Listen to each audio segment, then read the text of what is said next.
Nixon's Vietnam Show and Russians That Glow. I am, as always, your host, Christopher Paul Dugdale, MEDMA.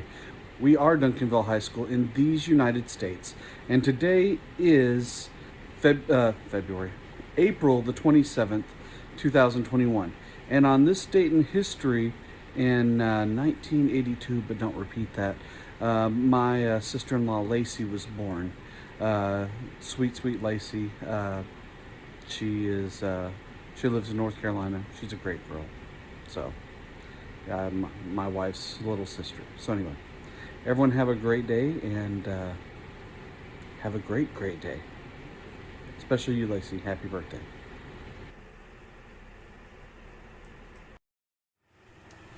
The Strategic Arms Limitation Treaty was one of the greatest foreign policy achievements done under Richard Nixon.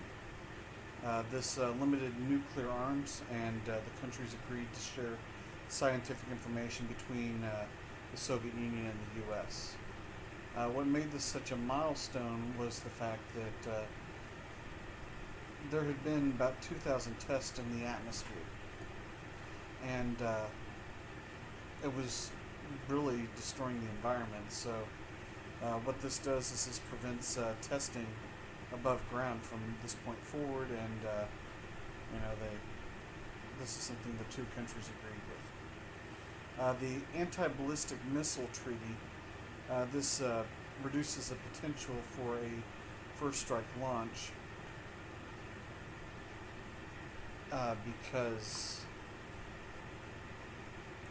what this does is this keeps the countries from building things that will shoot down nuclear weapons, which would keep the nations from having to build better nuclear weapons that can overcome these type of defensive ploys. So basically, the way to beat nuclear to prevent a nuclear war was to prevent countries from having things to protect them if a nuclear war broke out. It's very confusing, but somehow this helps prevent nuclear war. A détente. This was, so the biggest threat to the United States was the Soviet Union. China was a massive threat as well. The most populous nation in the world and the largest landmass, and a country that also outnumbered the U.S. The whole thing about détente is relaxing tensions between the U.S., Soviet Union, and China. So how do you open up negotiations with the Soviet Union? Well, Nixon initiated a visit to China because it was the lesser of the two major powers, and they did this to get the attention of the Soviet Union. As a result of Nixon's visit to China, and he would be the first president to visit either, it opened up an invitation for the Soviets as well, and opened a new time period for negotiations. Nixon had visited the Soviet Union before, but he was the first sitting U.S. president to do either. He was the vice president last time he went to the Soviet Union.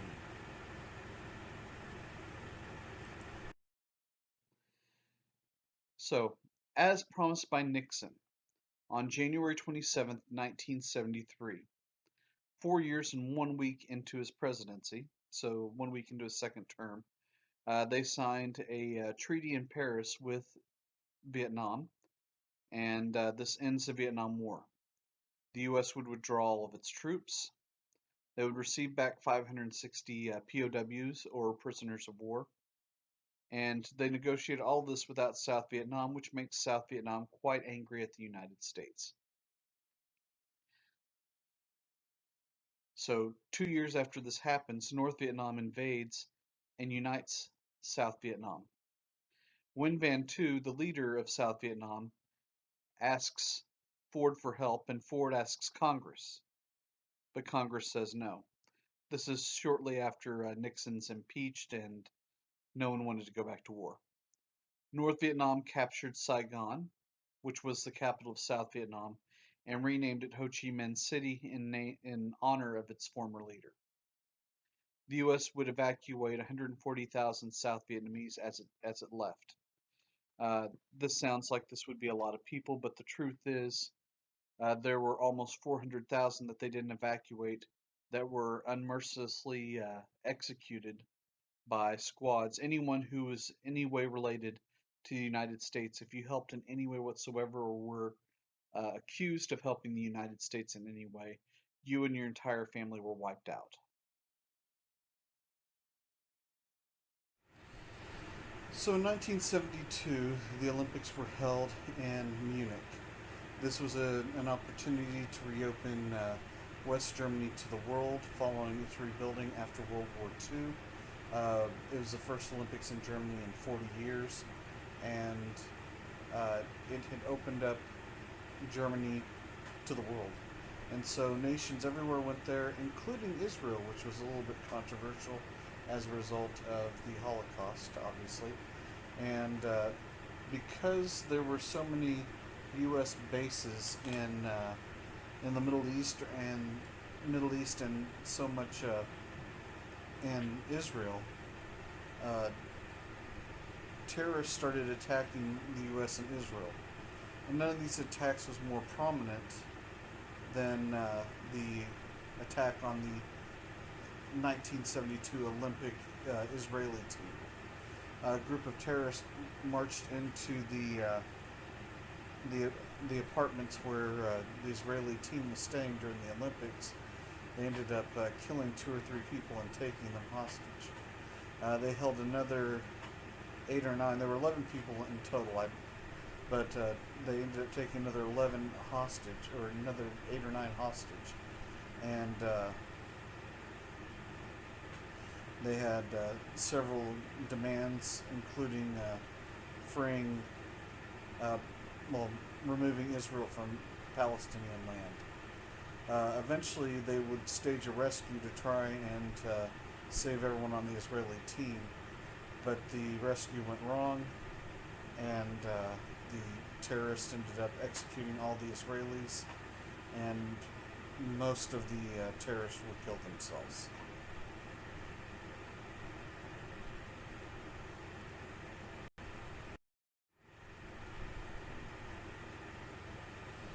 So the Yom Kippur War, this lasted for about 20 days in October 1973. Egypt, Syria, and Jordan all launched attacks at the same time against the Soviet Union using Soviet weapons.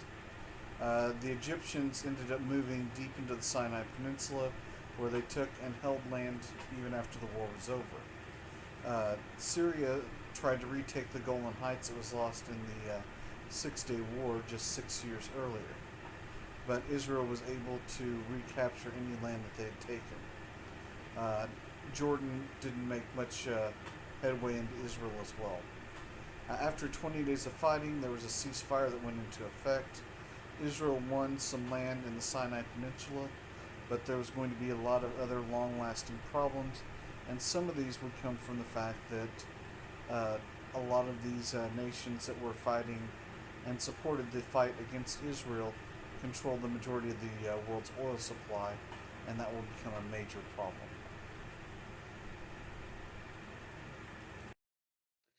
Energy crisis. So there's a lot of conflict in the Middle East between Israel and the other countries. Many of the other countries in the area wanted to destroy Israel. So uh, Egypt and Syria will go to war with Israel several times. During one of the conflicts in 6 days, Israel was able to defeat the forces of Egypt, Syria, and Jordan, all in 6 days. In 1973, Egypt and Syria tried to invade Israel again and were once again beaten by the Israelis. Israel and the U.S. thought the Soviets were behind the attacks, or at least Israel convinced the U.S., and if the Soviets were involved, we always got involved. So, in response, in 1973, many of the countries with large amounts of oil banded together. The Organization of Petroleum Exporting Countries announced an embargo or stopped shipping oil to any countries that supported Israel. People sat in line for oil and gas for sometimes hours. If you had a license plate that ended with an odd number or A through K, you could get gas on Monday, Wednesday, and Friday.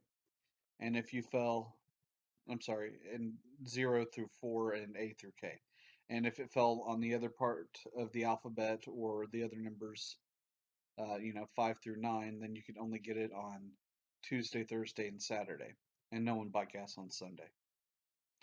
So, kind of like when we had the oil shortage a few years ago. That really didn't happen. Nixon ended up resigning due to a series of events that happened when some of his supporters tried to break into the Democratic Party headquarters and install wiretaps. He tried to hide the fact that all of this had happened, and it snowballs from hiding that to finding out a lot of other secrets that were going on at the federal level. The American people began to lose faith because of as many secrets as Nixon had, his enemies list, which made him seem very paranoid, and also all of the things that Johnson had deceived the American people about. The economy was falling apart in the United States. They had a economic situation that was supposed to be impossible, where you have rising prices and an economic stagnation, where the economy wasn't growing, but prices were going up and people weren't buying anything, which led to a lot of people losing their jobs. The government was in bad shape because of LBJ's Vietnam War, and also the Great Society were funded with deficit spending. Germany and Japan had rebounded to the level that their goods were as good or better than what we produced, and it made the rest of the world buy less American goods. Also, cheap oil was no longer accessible, so most of the nation was at a standstill due to a lack of gas. It was a tough time to be an American, and things were about to get more awkward.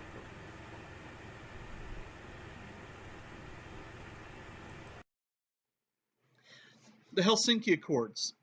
In August 1975, Ford meets with leaders of NATO and the Warsaw Pact.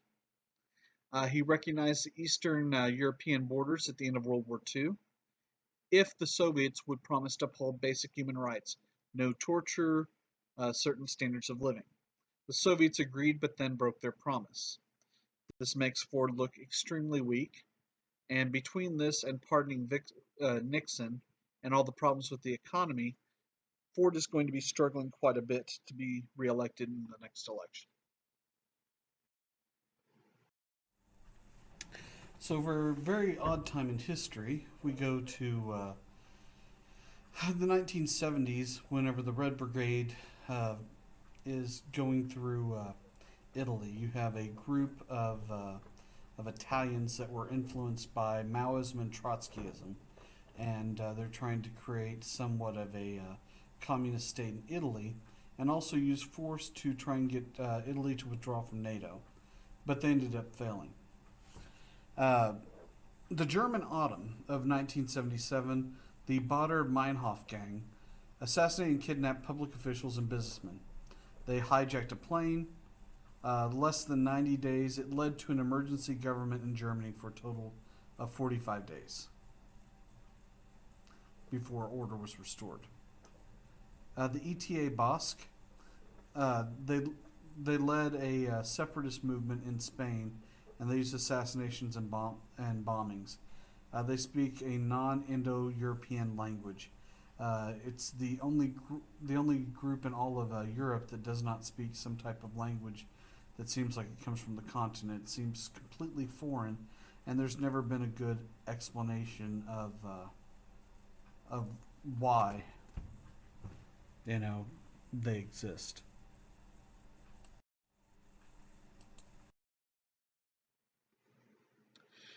This is the first historical event I can remember happening in my lifetime. It's the Iran hostage crisis. See, In 1979, the U.S. supported the Shah Mohammad Pahlavi. Uh, Shah Pahlavi was one of our friends. We put him in power in the 1950s, and they started to westernize Iran and make it a lot like the United States or as much as they could. Fundamental Muslims did not like this idea and felt that the Shah was really mistreating their people. So the guy on the bottom left-hand side with the super eyebrows, that's the Ayatollah Khomeini. And he declared Iran as a Islamic republic and sent revolutionaries to the U.S. embassies in Tehran and took 52 Americans hostage because the Shah had come to the United States because he knew that that Ayatollah Khomeini, was going to overthrow his nation. He had cancer. He also needed treatment that he couldn't get in Iran. By the way, the term Ayatollah is a term for a religious leader. So if you look and see that the Ayatollah right now is Khomeini also, he's a relative of this Ayatollah Khomeini. He is not like it's not like Steve Khomeini. It's more like Reverend Khomeini if you're trying to understand what Ayatollah means. So on one Saturday morning, whenever I was about right before I turned 4 years old, they interrupted my cartoons with all of the hostages being taken and shown on TV. They were the 1 year anniversary was on the election of 1980, and Jimmy Carter will lose that election, and really, well, it was really bad just how bad he lost. The hostages would be released, however, on Carter's last day in office 444 days later. And there was a great humiliation against the United States when we tried to send in 2 Apache helicopters to rescue all the hostages, and they both crashed in the desert. This will help seal, this and the continued economic problems would help seal the Carter's fate for re-election in the 1980 election. Also during this time, the Soviet Union invaded Afghanistan. Okay, this happens in 1979. Now, the reason that it's a big deal is you can barely see it on the map, and I probably should have used a better map, but you know what? Anyone has a problem, you can say something right now? Okay, I didn't hear anything. So, the city of Kabul is right next to India, and in 13 times in world history, someone has captured Kabul. Every time they have captured Kabul in these 13 times in world history, they capture the country of India. Now, the fear is if you capture India, there's over 1 billion more communists, and this would be a rapid takeover of communists in the world. So, the United States began to support the Mujahideen. The Mujahideen were a group of Afghani freedom fighters who were trying to prevent the takeover by the Soviet Union. So the United States would go in, send them weapons, and help them build caves to hide from the Soviets. They built thousands and thousands of caves, which later would be places where Osama bin Laden would hide in the early 2000s. This group would later become Al Qaeda. And by the way, Osama bin Laden was a member of the Mujahideen. Now, to further hurt the Soviet takeover, in addition to just supporting the Mujahideen, the U.S. stopped selling grain to the Soviets, which is what they used to feed their people, and they boycotted the Summer Olympics in Moscow in 1980. That was a real slap in the face to the Soviets because they had been trying to build up the Soviet Union for 62 years, and this was their chance to show how glorious the Soviet Union was. And the moment that the United States decides to boycott the Olympics, several other nations do as well. It took 10 years for the Soviets to pull out of Afghanistan. By the way, if you hear a bell, that is my dog chasing his tail. He's some fun entertainment while I'm doing this. And the only audience I have right now, in person anyway. My wife's working and my kids are sleeping because, they don't really work. Shot fired! Francois Mitterrand was a socialist French president. He was in power for nearly 15 years, and he expands the welfare state in France. But as time went on, he was forced to become more and more conservative by future prime ministers. Uh, there were major budget deficits in France, and these continued to grow. There was stagnating productivity among the workers. But on the other hand, nuclear power supplied about 75% of France's power. So a lot of these were the achievements of Francois Mitterrand. Now, Ireland. Ireland had always had a very difficult relationship with England. Back in the 1300s, whenever the English discovered them, since there was no Christianity in Ireland at the time, they said that gingers have no soul. And, well, they kind of treated like a second-class citizen from that time forward. They were enslaved by the British, you know, for quite a few years. Eventually, they are turned into a Catholic province. And the IRA, the Irish Republican Army, they're going to use violence and all means that they have, and terrorism, to try and unite the Catholic Irish with the Protestant Northern Irish. Okay, they attacked the royal family several times. They made several attacks in the streets. There were several bombings. But there was a peace treaty that was signed in 1998 that stopped further violence. In 1987 alone, there were almost 300 bombings and shootings. And again, they would use all types of different protest methods and attack methods to try and unite these two people together, or one people back together. They used car bombings, assassinations, kidnappings, hunger strikes. But in 2005, the IRA officially abandoned its weapons. And it's been pretty peaceful for about the last 16 years between the IRA and the British government.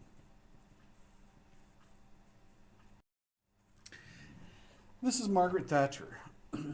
She served, I believe, the second longest term of any prime minister in the 20th century. Either that or it was a tie with Winston Churchill. I know that he either shares or has a lead, but anyway, she was in power for a total of 12 years. She was a conservative, and she helps reassert Great Britain as a world power. She was a very powerful leader also. Thatcherism, this is a conservative economic system.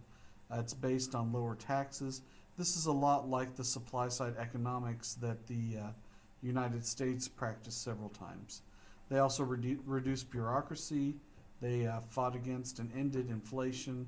They limited social welfare and also would limit the power of the unions. She was in constant battles in her time, not physical so much as it was battles in Parliament to get certain things passed. The Falkland Wars, okay, the Falkland Islands are actually off the tip of Argentina, almost, well, pretty close to Antarctica, to the Drake Passage. And this had been claimed by Britain for quite some time. And this is actually going to start when Argentina invaded the Falkland Islands. Okay? So, once the invasion started, the British sent in their forces and actually goes to war in a 2.5-month war against Argentina before finally reclaiming their territory.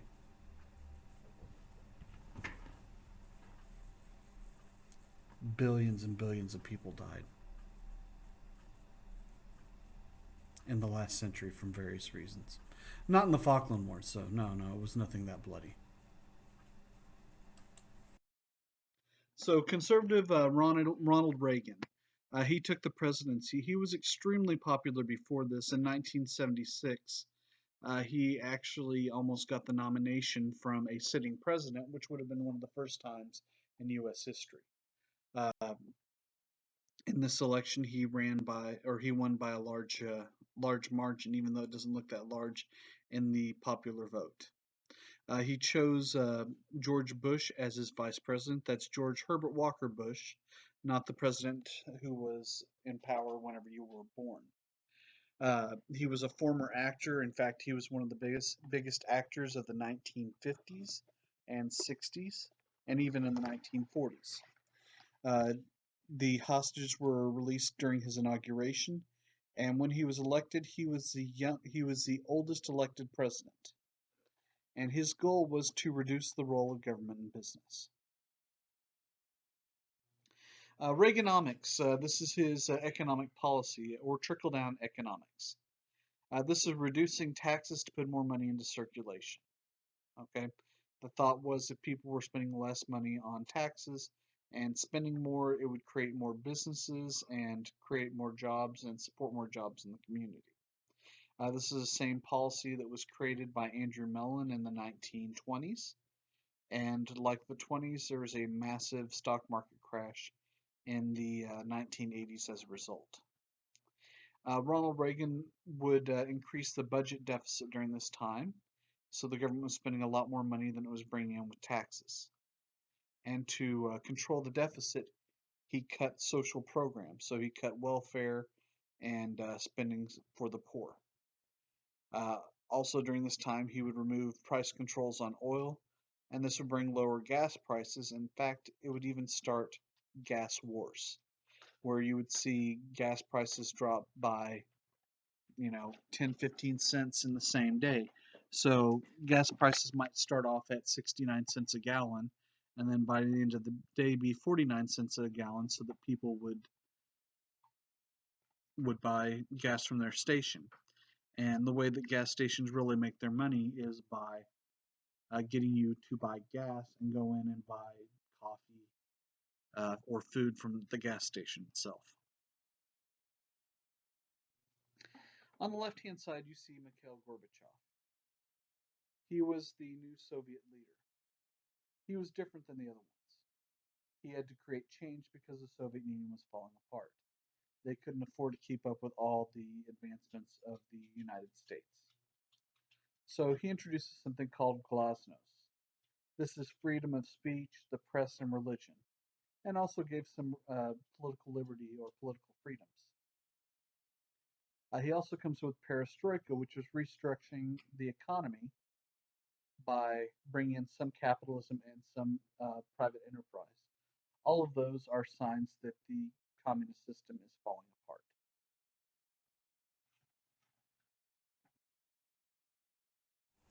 apart. Soviet Jews were allowed to immigrate and practice religious freedom uh, in this time period of glasnost. There were government collectives in the Soviet Union, and they leased small family farms to many of the Jews that lived in the area. Then comes the big accident in 1986. A nuclear factory will have a massive radiation leak at Chernobyl. Okay, and it shows the need of the Soviet Union to reform and modernize. The radiation leak was so bad they had to evacuate several communities in the area right around Chernobyl, and to this day they're not occupied. Now sometimes people go in to take pictures and kind of show what things look like, 35 years ago, but well, anyway, that was the disaster at Chernobyl, and this followed the disaster at 3 Mile Island in the United States in 1979. It gives a lot of people around the world a little bit of fear about the safety of nuclear power, despite the fact that several nations were utilizing nuclear power without any type of major mistake or accident. But it was bound to happen at some point. This takes us to the end of the day. I hope everyone's having a great day. We're getting closer and closer. I believe we just have 2 more days and we're done. So just stay strong, everyone. We're almost there. Please don't cocaine. Please don't AIDS. And don't COVID. And if you see someone doing it, just tell them don't. They don't need to do that. It doesn't make you cool to do those things. You know what makes you cool? A fan. Get yourself a fan if you want to be cool. I do. And is there anyone cooler than me? No, because I have 2 fans. Sorry about the flex.